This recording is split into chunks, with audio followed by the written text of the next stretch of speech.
KayaFM 95.9. This is the Fat Joe Morning Show. You were hanging out with Jonathan Harris. You've touched on this a bit already, but is the internet going to wipe out magazines? What's your thought? It's certain segments of the market are getting kicked to death, and we know that. We've seen that in the press. Overseas, they're just dying. They're just getting frightening. But you know what will happen? There's a reinvention taking place. So it's things like the Wall Street Journal looking at micropayments. So magazines will adapt and evolve. There's no doubt about that. Newspapers will adapt and evolve.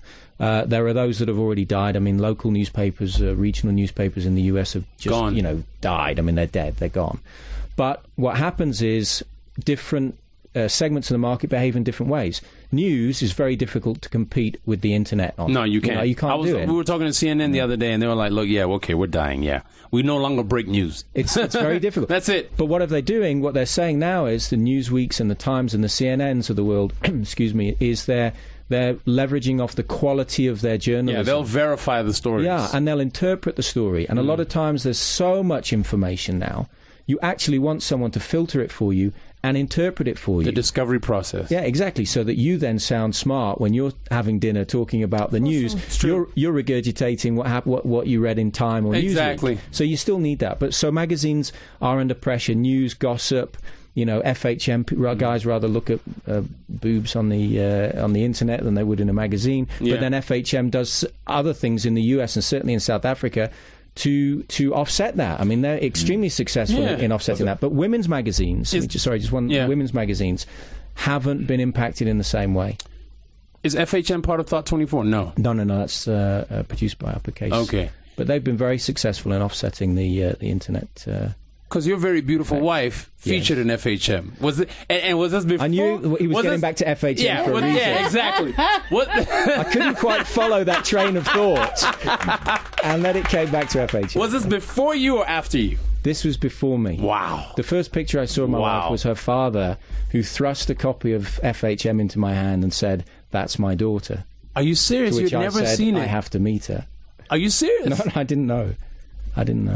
You met her father before you met her? Yeah, I was at a dinner, and he said, you should meet my daughter. That is so incredible. I think FHM was the calling card. I'm not sure. It was like... Maybe. No, she's absolutely stunning.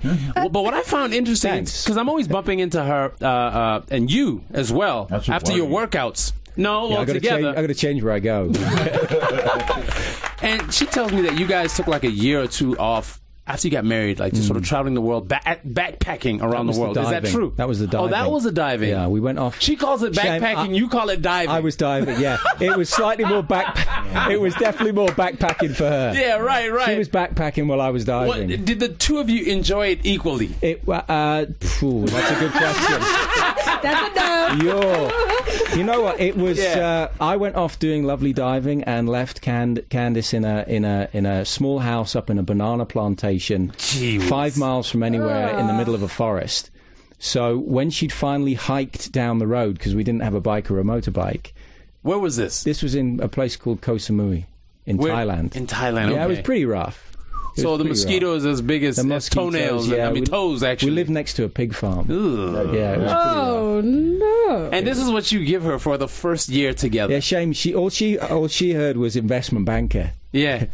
and then it was diver. Wow. But it was a great experience, and I'm lucky. Great bonding experience. Yeah, I married someone who is up to the experience and the possibility of anything.